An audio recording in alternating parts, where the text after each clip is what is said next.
ഇറാനിൽ സൈന്യം അധികാരം പിടിച്ചോ?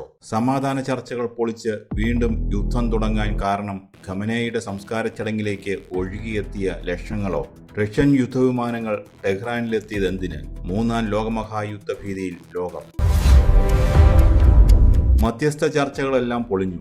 ലോകത്തെ ആകെ ആശങ്കയിലാഴ്ത്തി ഹോർമൂസ് കടലിടുക്ക് പൂർണ്ണമായും അടച്ചതായി ഇറാൻ പ്രഖ്യാപിച്ചു കഴിഞ്ഞു.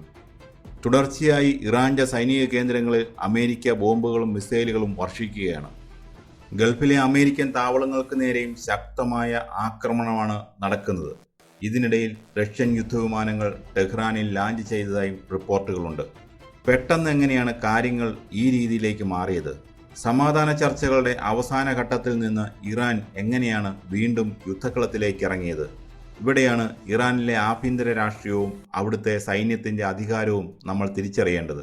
ലളിതമായി പറഞ്ഞാൽ ഇറാനിലെ ഭരണ നേതൃത്വവും അവിടുത്തെ സൈന്യവും തമ്മിൽ നടന്ന കടുത്ത അധികാരപ്പോരിൻ്റെ ഫലമാണ് സമാധാന ധാരണകളെ തകർത്ത് വീണ്ടും യുദ്ധം തുടങ്ങാൻ കാരണം. ഏതാനും ആഴ്ചകൾക്ക് മുമ്പ് വരെ ഇറാനും അമേരിക്കയും തമ്മിൽ ഒപ്പുവെക്കാൻ പോകുന്ന ഒരു സമാധാന കരാറിനെ കുറിച്ചുള്ള വാർത്തകളാണ് പുറത്തു വന്നിരുന്നത്. ഇരു രാജ്യങ്ങളും തമ്മിലുള്ള തർക്കങ്ങൾ പരിഹരിക്കാൻ മധ്യസ്ഥർ വലിയ ശ്രമങ്ങൾ നടത്തി. ഒരു താൽക്കാലിക വെടിനിർത്തലിൽ കാര്യങ്ങൾ എത്തി നിൽക്കുകയായിരുന്നു. ഇറാൻ പ്രസിഡന്റിന്റെ നേതൃത്വത്തിലുള്ള രാഷ്ട്രീയ നേതൃത്വമാണ് ഈ ചർച്ചകൾക്കെല്ലാം മുൻകൈയെടുത്തത്. യുദ്ധം തുടർന്നാൽ ഇറാന്റെ സമ്പദ് വ്യവസ്ഥ പൂർണ്ണമായി തകരുമെന്ന് അവർക്കറിയാമായിരുന്നു. അതുകൊണ്ട് തന്നെ അമേരിക്കയുമായി ഒരു ധാരണയിലെത്താൻ അവർ പരമാവധി ശ്രമിച്ചു. എന്നാൽ ഇറാന്റെ സൈനിക വിഭാഗമായ ഇസ്ലാമിക് റവല്യൂഷണറി ഗാർഡ് ഫോഴ്സിന് ഈ സമാധാന ചർച്ചകളോട് കടുത്ത എതിർപ്പായിരുന്നു. അമേരിക്കയുമായി ഒരു ഒത്തുതീർപ്പിന് അവർ ഒട്ടും തയ്യാറായിരുന്നില്ല. ചർച്ചകൾ വിജയത്തിലേക്ക് നീങ്ങുന്നു എന്ന് കണ്ടപ്പോഴെല്ലാം അതിനെ അട്ടിമറിക്കാൻ സൈന്യം ആസൂത്രിതമായി ശ്രമിച്ചു. അതിൻ്റെ ഭാഗമായാണ് ഹോർമൂസ് കടലിടുക്കിൽ അവർ കപ്പലുകൾക്ക് നേരെ വെടിയുതിർത്തതും വീണ്ടും പ്രകോപനം സൃഷ്ടിച്ചതും. ഇതിനിടയിലാണ് ഇറാന്റെ പരമോന്നത നേതാവ് ആയത്തുള്ള അലി ഖമനേയിയുടെ സംസ്കാര ചടങ്ങുകൾ നടക്കുന്നത്. സംസ്കാര ചടങ്ങുകളിലേക്ക് ഒഴുകിയെത്തിയത് പതിനായിരങ്ങളാണ്. ലോകം ഇന്നുവരെ കണ്ടിട്ടില്ലാത്ത അത്രയും വലിയ ജനക്കൂട്ടമാണ് അവിടെ തടിച്ചുകൂടിയത്. ജനങ്ങൾ തെരുവിലിറങ്ങി അമേരിക്കയ്ക്ക് മരണം എന്ന ഉറക്കെ മുദ്രാവാക്യം വിളിച്ചു. തങ്ങളുടെ നേതാവിൻ്റെ മരണത്തിന് പ്രതികാരം ചെയ്യണമെന്ന് അവർ ആവശ്യപ്പെട്ടു. ഈ അപൂർവ ജനക്കൂട്ടമാണ് ഇറാന്റെ സൈന്യത്തിന് പുതിയൊരു ആത്മവിശ്വാസം നൽകിയത്. ജനപിന്തുണ മുഴുവൻ തങ്ങൾക്കൊപ്പമാണെന്ന് സൈന്യം വിലയിരുത്തി. സമാധാനം ആഗ്രഹിക്കുന്ന രാഷ്ട്രീയ നേതൃത്വത്തിന് ജനങ്ങളുടെ ഇടയിൽ സ്വാധീനമില്ലെന്നും യുദ്ധവും പ്രതികാരവും ആഗ്രഹിക്കുന്ന തങ്ങൾക്കൊപ്പമാണ് രാജ്യമെന്നും സൈനിക മേധാവികൾ ഉറപ്പിച്ചു.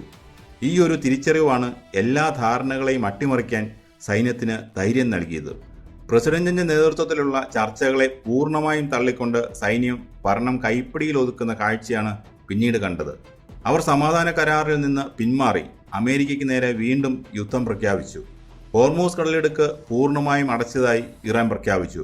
എന്നാൽ ഈ പാത തുറന്നു കിടക്കുകയാണെന്നും കപ്പലുകൾക്ക് സംരക്ഷണം നൽകുമെന്നുമാണ് അമേരിക്കയുടെ വാദം. ഇപ്പോൾ ഗൾഫ് രാജ്യങ്ങളിലെ അമേരിക്കൻ സൈനിക താവളങ്ങൾക്ക് നേരെ ഇറാൻ മിസൈൽ ആക്രമണം നടത്തുന്നുണ്ട്. മറുപടിയായി അമേരിക്കയും ഇറാന്റെ തന്ത്രപ്രധാന കേന്ദ്രങ്ങളിൽ കടുത്ത ബോംബിംഗ് തുടരുകയാണ്. ഇതിനിടെ റഷ്യൻ യുദ്ധവിമാനങ്ങൾ ടെഹ്റാനിലെത്തിയത് കാര്യങ്ങൾ കൂടുതൽ വഷളാക്കിയേക്കും. ഇറാനിൽ ഇപ്പോൾ നടക്കുന്നത് വെറുമൊരു വിദേശ രാജ്യവുമായുള്ള യുദ്ധം മാത്രമല്ല. ഇത് ആ രാജ്യത്തിൻ്റെ ഉള്ളിൽ കാലങ്ങളായി പുകയുന്ന അധികാര പോരിൻ്റെ വലിയൊരു തെളിവാണ്. ഇറാനിൽ രണ്ടു തരം അധികാര കേന്ദ്രങ്ങളുണ്ട്. ഒന്ന്, ജനങ്ങൾ തെരഞ്ഞെടുത്ത പ്രസിഡന്റും അദ്ദേഹത്തിൻ്റെ മന്ത്രിസഭയും അടങ്ങുന്ന രാഷ്ട്രീയ നേതൃത്വം.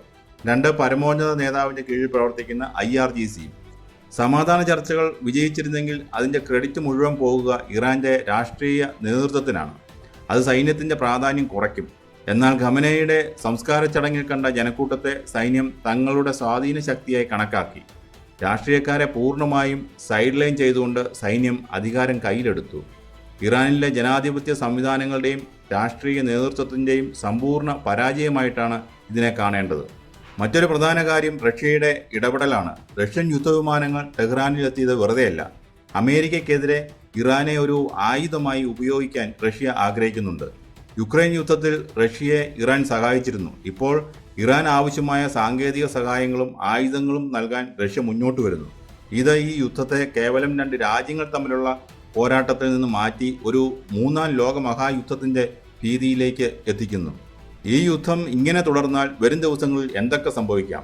പ്രധാനമായും 3 സാധ്യതകളാണ് നമുക്ക് മുന്നിലുള്ളത്. പൂർണ്ണ തോതിലുള്ള പ്രാദേശിക യുദ്ധമാണ് ഒന്നാമത്തെ സാധ്യത. ഗൾഫ് രാജ്യങ്ങളിലെ അമേരിക്കൻ താവളങ്ങളെ ആക്രമിക്കുന്നത് ഇറാൻ തുടർന്നാൽ അമേരിക്ക കൂടുതൽ ശക്തമായി തിരിച്ചടിക്കും. സൗദി അറേബ്യ, UAE തുടങ്ങിയ രാജ്യങ്ങളിലെ താവളങ്ങളാണ് ആക്രമിക്കപ്പെടുന്നത് എന്നതിനാൽ ഈ രാജ്യങ്ങളും യുദ്ധത്തിൽ പങ്കാളികളാകേണ്ടി വരും. ഇസ്രായേൽ ഇതിനകം തന്നെ ഇറാന്റെ ആണവ നിലയങ്ങളെ ലക്ഷ്യം വെക്കാൻ സാധ്യതയുണ്ട്. അങ്ങനെ വന്നാൽ മിഡിൽ ഈസ്റ്റ് മുഴുവൻ കത്തി അമരുന്ന ഒരു അവസ്ഥയുണ്ടാകും. ഇറാന്റെ സമ്പൂർണ്ണ തകർച്ചയും ആഭ്യന്തര കലാപവുമാണ് രണ്ടാമത്തെ സാധ്യത. ഇറാൻ സൈന്യത്തിന്റെ എടുത്തിയാട്ടം വലിയ ജനപിന്തുണയോടെയാണെന്ന് തോന്നാമെങ്കിലും അമേരിക്കയുടെ സാമ്പത്തിക ഉപരോധവും തുടർച്ചയായ ബോംബിങ്ങും ഇറാന്റെ ജനജീവിതം ദുസ്സഹമാക്കും. ദാരിദ്ര്യവും പട്ടിണിയും കൂടുമ്പോൾ ഇപ്പോൾ സൈന്യത്തെ പിന്തുണയ്ക്കുന്ന ജനങ്ങൾ തന്നെ അവർക്കെതിരെ തിരിയാൻ സാധ്യതയുണ്ട്. സൈനിക ഭരണത്തിനെതിരെ ജനങ്ങൾ തെരുവിലിറങ്ങുകയും രാജ്യം കടുത്ത ആഭ്യന്തര യുദ്ധത്തിലേക്ക് നീങ്ങുകയും ചെയ്തേക്കാം. സൈനിക സ്വേച്ഛാധിപത്യത്തിലേക്കുള്ള ഇറാന്റെ മാറ്റമാണ് മൂന്നാമത്തെ സാധ്യത. യുദ്ധത്തിൽ ഇറാൻ സൈന്യം പിടിച്ചു നിന്നാൽ അവർ രാഷ്ട്രീയ നേതൃത്വത്തെ പൂർണ്ണമായും ഇല്ലാതാക്കും. ഇറാൻ പ്രസിഡന്റ് പദവി വെറുമൊരു അലങ്കാരമായി മാറും. പാകിസ്ഥാനിലോ മ്യാൻമറിലോ ഒക്കെ കാണുന്നത് പോലെ സൈന്യത്തിന്റെ നേരിട്ടുള്ള ഭരണത്തിന് ഇറാൻ സാക്ഷ്യം വഹിക്കും. ചുരുക്കത്തിൽ സമാധാനത്തിന്റെ എല്ലാ വാതിലുകളും അടച്ചുകൊണ്ട് ഇറാൻ സൈന്യമെടുത്ത ഈ തീരുമാനം ആ രാജ്യത്തെ മാത്രമല്ല ലോകത്തെ മുഴുവൻ ഒരു വലിയ പ്രതിസന്ധിയിലേക്കാണ് തള്ളിവിട്ടിരിക്കുന്നത്. ഒരു വശത്ത് തങ്ങളുടെ താവളങ്ങൾ സംരക്ഷിക്കാൻ അമേരിക്ക നടത്തുന്ന നീക്കങ്ങൾ, മറുവശത്ത് അധികാരം നിലനിർത്താൻ IRGC നടത്തുന്ന ശ്രമങ്ങൾ. ഇതിനിടയിൽ റഷ്യയുടെ സാന്നിധ്യം കൂടിയാകുമ്പോൾ വരും ദിവസങ്ങൾ ലോകത്തിനൊട്ടും പ്രവചിക്കാൻ കഴിയാത്തവയായിരിക്കും.